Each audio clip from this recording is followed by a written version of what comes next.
Amakuru yihutirwa kuva mu baturanyi bacu, amakuru y'abarozi bavugwa hirya no hino ko bagikomeje kuroga muri kino kinyejana.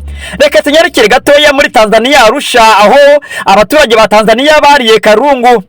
Umunyamakuru wa Cape Max TV rero akimara kumva iby'iyo nkuru yihutiye kujya kureba iby'aba barozi n'abaturage bariye karungu. Nimugacogore kudukurikirana kuri channel yacu ya YouTube ya Cape Max TV, maze mukore subscribe kugira ngo mujye mubasha kudukurikirana byihuse no kumenya amakuru y'ako kanya yihutirwa. Dore udushya twaranze ibihugu by'abaturanyi bacu, ariko cyane cyane mu gihugu cya Tanzania. Umunyamakuru wa Cape Max TV yihutiye kwirukanka cyane kujya kureba ibyari byahuruje abantu benshi muri Tanzania. Ni amakuru yihuta rero y'abarozi. Amakuru yihuta y'abarozi bajengereje abantu muri Arusha, Tanzania, aho abaturage bahagurukiye cyitwa Umurozi muri ako gace ka Arusha muri Tanzania. Bimaze iminsi bivugwa yuko abantu bapfa bya hato na hato, abandi bakaburirwa irengero. Mwaba muryamye mu ijoro wowe ukibwira ko uri kubona umukunzi wawe cyangwa abana bawe, naho batwawe bagiye kubahingisha mu mirima yabo ijoro ryose. Umunyamakuru wa Cape Max TV wari kuri tere yaho igikorwa cyo gufata umurozi aho cyabereye, aho umurozi yagize impanuka akisanga agataro ke yakoreshaga kanyereye yisanga hasi. Hafi aho hari umukecuru nawe waduhaye andi makuru. Umukecuru asobanura ukuntu umurozi yaguye mu mbuga y'inzu ye, dore uko yabigenje. Umukecuru yavanze ifu hamwe n'umunyu, maze mu gitondo umukobwa we agiye gukubura asanga wa murozi yaguye iwe, maze yisanga agoswe n'abantu benshi. Umurozi yagerageje kongera gukoresha ihembe rye n'agataro ke ngo aguruke nka serwakira, ariko imbaraga zirabura. Amagambo y'abenegihugu ba Tanzania bariye karungu batangariza abarozi bakiroga ko bazabatwika bakabamara. Uyu murozi yaravuye mu gace kitwa Kondowa yerekeza mu ntara ya Tanga, nayo izwiho kuroga cyane, ariko urugendo rw'uyu mwana muto w'umukobwa wari woherejwe na nyirabuja ntirwamuhiriye, maze yisanga yakoze impanuka agwa mu mbuga y'umukecuru nawe utoroshye wari wavanze ifu n'umunyu, maze asaba Imana ati, Mana uyu munsi unyiyereke.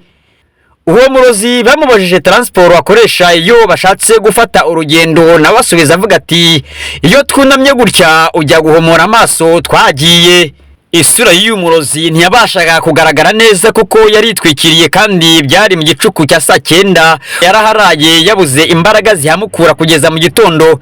Uyu murozi kandi yari yisize n'imbyiro nyinshi. Ikindi bivuga ko ako gace yaguyemo haba abanyamasengesho benshi, bigaragara ko amasengesho ariyo yamuhananuye.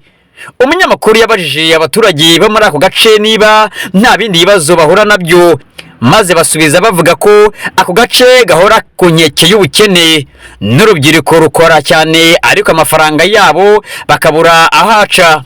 Uyu murozi bamaze kumusaka bamusanganya ibintu byinshi yatiritse ku mukenyero w'ingutiya ye, birimo gufatira amahirwe n'ibikorwa by'ako gace. Umva amwe mu magambo y'uyu murozi. Aravuga ati, sinzi uko byagenze nisanga hano kandi twari benshi, twari abantu 11, ariko njyewe nigiye wisanze hano abandi bagiye. Bamubajije niba afite abana, maze nawe avuga ko yabyaye abana 2 gusa, kandi umugabo we yapfuye azize impanuka ya moto. Abaturage baramwanjama bati, ni wowe wishe umugabo wawe wamuteje impanuka. Maze asubiza avuga ko umugabo we azirikiye mu ikariso ye n'abandi bantu 11. Ikindi uyu murozi bamufatanya agatwe k'akana k'agahinja, ihembe, agataro n'undi mutsindo we. Bamubajije imyaka amaze akora uyu mwuga w'uburozi, yashubije ko amaze imyaka 2 mu kazi k'uburozi. Babajije pasiteri w'icyo cyaro niba amuzi. Pasiteri asubiza avuga ko uyu mwana w'umukobwa w'umurozi ari umumambure w'urusengero rwe, kuko aza gusengera mu itorero rye. Itorero rero ryari ryashyizeho iminsi 7 y'amasengesho yo gufata abarozi muri ako gace. Abanyamasengesho barashima Imana yuko yashubije amasengesho yabo, ariko polisi ya Tanzania byarangiye imutwaye kuri sitasiyo ya polisi. Inama pasiteri yagiriye abari bari aho ngaho nuko batacogora gusenga kuko umwanzi ataryamye. Mwakoze kudukurikirana. Cape Max TV yiyemeje kujya ibazanira udushya tudasanzwe twa buri munsi. Yari MC Mtutu muri Tanzania, Arusha.